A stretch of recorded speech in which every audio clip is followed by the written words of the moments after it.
getting the right mindset. Welcome to the Hopefulist, a daily talk show hosted by veteran broadcaster Wendy McClure. Join Wendy each day as she shares her life lessons that transformed her from perpetual pessimist to the ultimate hopefulist. The perfect morning show to get you caught up on the day's top stories while sharing insights that will lead to positive transformation and bring out the hopefulist in you. For more inspiration, visit Hopefulist.com. And now, here's your host and hopefulist, Wendy McClure. Hello and welcome to the Hopefulist. Thank you for joining me for your daily dose of inspiration and positivity. The quote of the day comes from Elaine Scarry. How one walks through the world, the endless small adjustments of balance is affected by the shifting weights of beautiful things. Taking your surroundings. Take the time. Stop and smell the roses. Oh, it is Grateful Monday. And if you've been listening for a while, you know what that means. That means that I go over some entries from my own personal gratitude journal from the past week to show you how easy and how small these things can be. Just a little example of some of the things that if you take the time to be grateful for, will come back 100-fold, at least. I actually put together a little picture collage of the things I am grateful for from just this past weekend. And I will go over those same things here. My poor man, working a ton of overtime, working. Worked 6 days last week, put in a lot of hours. So I did something very rare, something very unexpected. I made him dinner. Yes, I did. I pulled out a very old recipe, something I had never made for him before. Meat stuffed shells. Everybody makes stuffed shells with, cheese. I found a recipe years ago with meat, and I've always enjoyed it very much. In fact, when I was starting to make dinner, he's like, "Where's the ricotta cheese?" I'm like, "We don't need it. These are meat stuffed." Had a lot of mozzarella cheese, though. After dinner, we went outside. He built a nice fire in our awesome fire pit. There was a full moon with lots of clouds rolling by. Very spooky for Halloween. That's right. Treated myself to some fresh cut flowers from the grocery store this weekend. Every time I go to the grocery store, I think to myself, I don't need that much this week. It'll be pretty low. And I was like, I probably can afford the flowers. Yeah, no. It was a high bill. Oh, well. I said to my husband, it's a nice little, and like I said, I did post a picture, a nice little autumn bouquet. And I said it was nice to get a little bit of the autumn colors because, you know me, starting in a week or so, it's going to be all Christmas all the time around here. Speaking of which, a neighbor of ours had given us a pencil tree a couple weeks back with the intention to put it out on our porch. But I decided, and it's so slim. It really is. It's very slim. It fits right in a little corner of our dining area. And I decided, and this is something I've been wanting to do for a while, a tree specific to nautical ornaments. So I started doing that. I have an amazing starfish tree topper that my sister bought for me very generously recently. I have some shell/nautical garland that I've had for a number of years. Pop that baby right on there. And so I'm on the hunt. I'm going to be gathering up. I thought I had more because I went through some of the boxes yesterday. I thought I had more nautical ornaments than I do, but it's okay. I've got plenty of time. My intention is to leave this tree up year-round. Excuse me, I really like it. It's very slim. Fits perfectly. And if you saw my post last night, I was a zoodle-making maniac last night. That's right. I got a spiralizer from Pampered Chef, And it is so fun to crank those zoodles out. Just. Did you not understand that? I'll do it again. Next time I'm going to record it because it's so much fun. So much fun. It makes so many zoodles, too.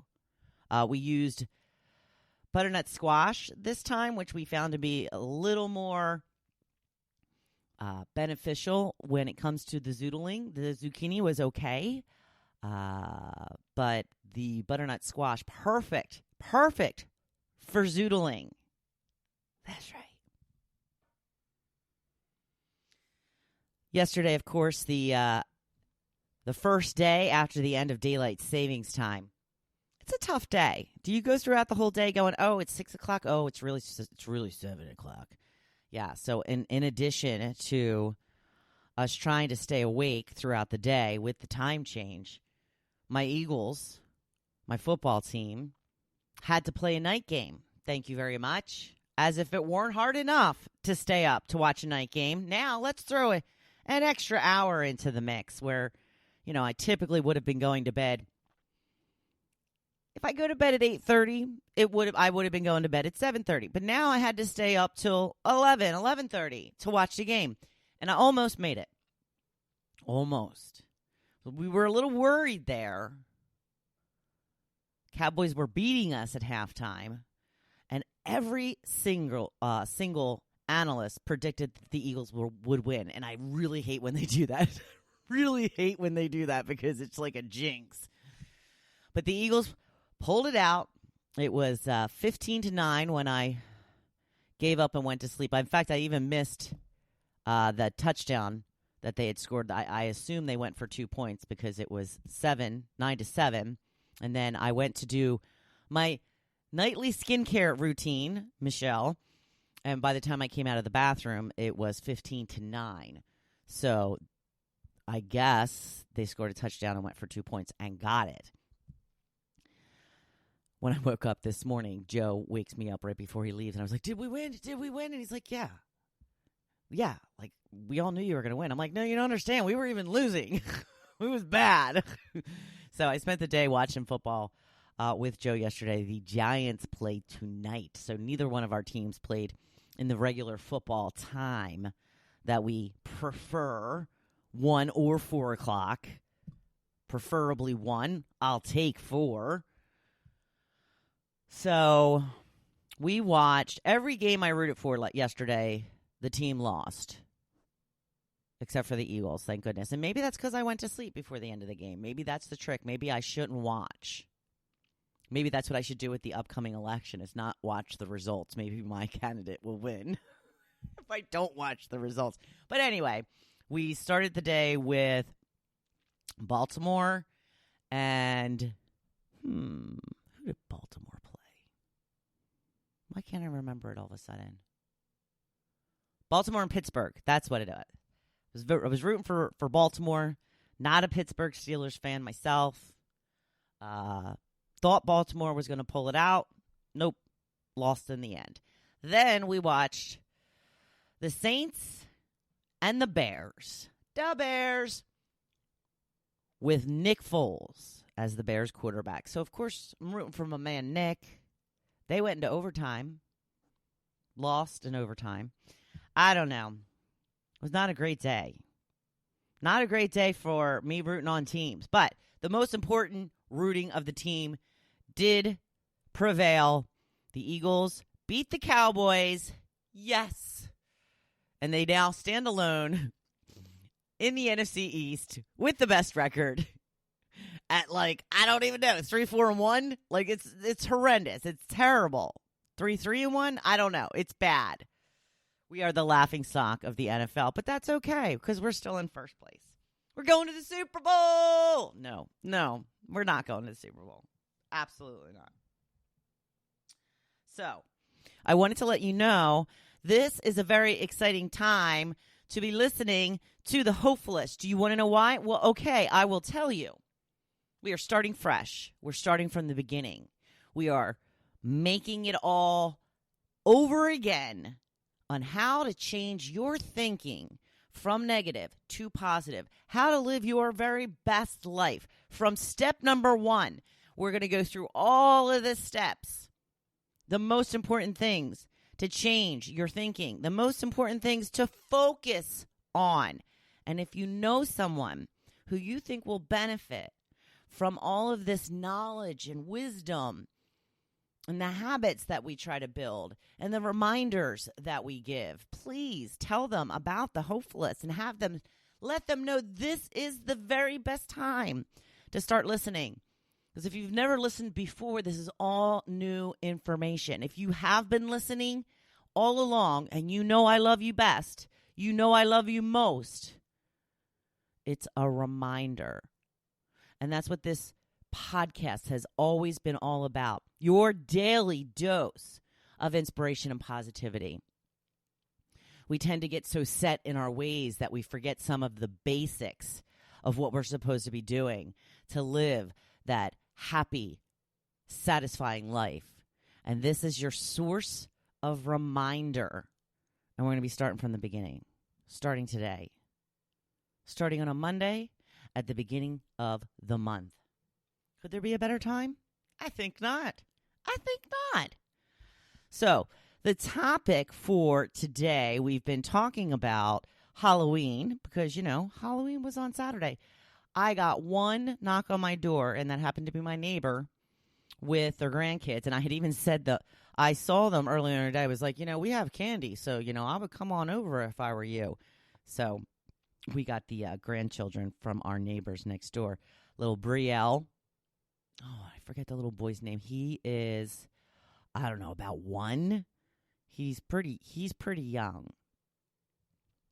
But I wanted to hear from you. We ended up with the Kit Kats and the Reese's Peanut Butter Cups. That's what we've been getting the last couple of years. I know that my man loves the Reese's Peanut Butter Cups. In fact, he put one in the fridge and he left it in there. So every time I open the fridge now, I got a Reese's Peanut Butter Cup staring at me in my face. That's okay. I can deal with it. But I wanted to hear from you. What is the worst candy you would get on Halloween? That candy that when you saw bounce into your little bucket or your pillowcase or your bag. We used pillowcases when we went trick-or-treating. We used to get a lot of candy.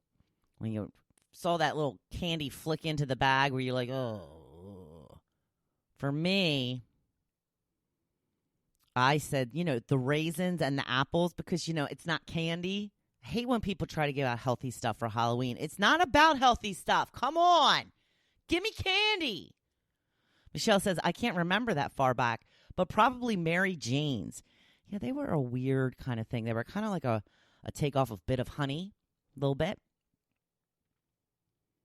Marcy says, Necco wafers. Yeah, they're not good. Joe says, Almond Joy or Mounds. I second that. Val, anything with coconut. Right with you, sister. John says Butterfingers. I was like, what? Most people love Butterfingers. He said they get stuck in your teeth. After eating one, it feels like you have wooden teeth, just like George Washington. Really weird place for your mind to go, John, but okay. Loon says Smarties. I kind of liked Smarties, but not really for Halloween. That was one of those things that you would find at your grandmother's house. You'd be like, oh, some Smarties. Kimmy says Good and Plenty. And Jay says pennies. Yeah, pennies sucked. They were the worst. If you gave out pennies now, they'd probably throw it right back in your face, right? Now they expect a $5 bill. Times have changed. Times have changed, for sure. The blog post for today, getting the right mindset. And I started out with the definition of mindset, the established set of attitudes held by someone. Example, the region seems stuck in a medieval mindset. That's right. The absolute most important factor in living a happy, satisfying life depends on your mindset. It's the way you perceive the world and your place in it. If you go through life thinking that bad things happen to you, you have the worst luck and you can't win no matter what you do, that is how your life will seem. Your mindset has you focusing on the negative instead of the positive, because there is always positive things happening. The number one thing is that you are alive and still have a chance to change things. If you are healthy and your body does everything you ask it to do, bonus. Honestly, you are ahead of a lot of people if you are healthy and can do everything that you want your body to do. Now take your blessings and run with them. I believe there's so much power in not taking anything for granted. We tend to think things are just a given, especially in this country. This is what bogged me down for so long. I thought I was entitled to a good job, a car, a home to call our own. And we feel bad about ourselves if we don't have those things. But here's the thing, it's not a given. Nothing is a given. I've talked in the past about hating the car I drove. When I was young, I wanted a cool car. But what I had was a bright yellow Pinto. I got so bogged down in the fact that friends of mine had cool cars they were proud to drive. You couldn't tell me that I was lucky to just have a car to get me where I wanted to go. I thought having a car was a given. Guess what? It's not.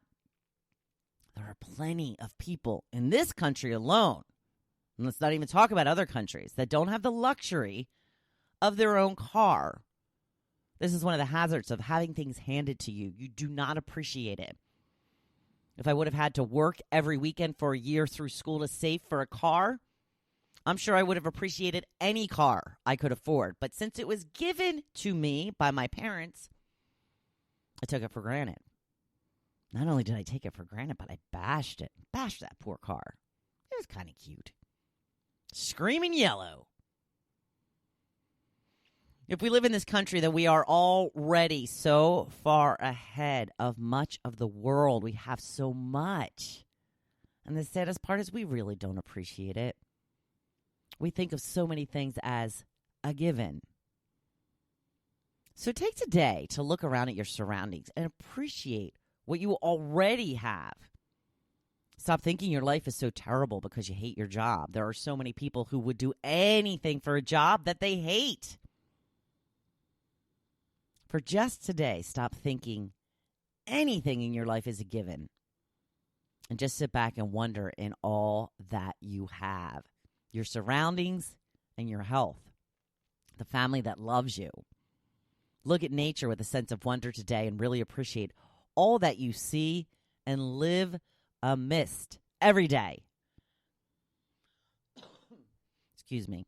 Once you can start changing your mindset to one of appreciation, everything will look different. Your life is how you perceive it. If you only focus on what you lack, you will feel like you have nothing. If you focus on all that you already have, you will feel blessed and be open to receiving more. This is 100% true. Trust a former non-believer. It's okay to want more. It's not what I'm saying. It's okay to dream big for the best possible life. I encourage that. But don't be bitter that you aren't there yet. It will never work that way. Be happy with what you already have, and that will spur you to allow more blessings into your life. This makes sense if you really think about it.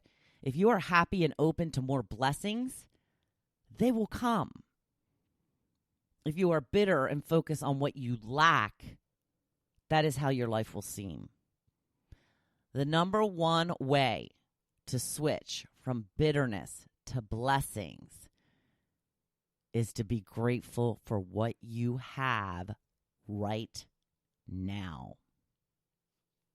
Start that gratitude journal. 3 to 5 things daily that you are grateful for. Write them down. Feel the appreciation when you are writing them down. You get to relive the good experience all over again. Listen, changing your perception doesn't happen overnight. Work on it a little at a time, and before you know it, you will be looking at life in a whole new way. One that makes you happier and satisfied. I'm grateful that it's getting later out, earlier. It's the little things. I'm not grateful that it's dark at 4:45, but I like morning light, so I'm okay with the time change. Oh, it is Monday. It is my favorite day of the week after Friday, Saturday, and Sunday. It is also the start of a new month. Don't wait until January for goals and new habits. Start right now.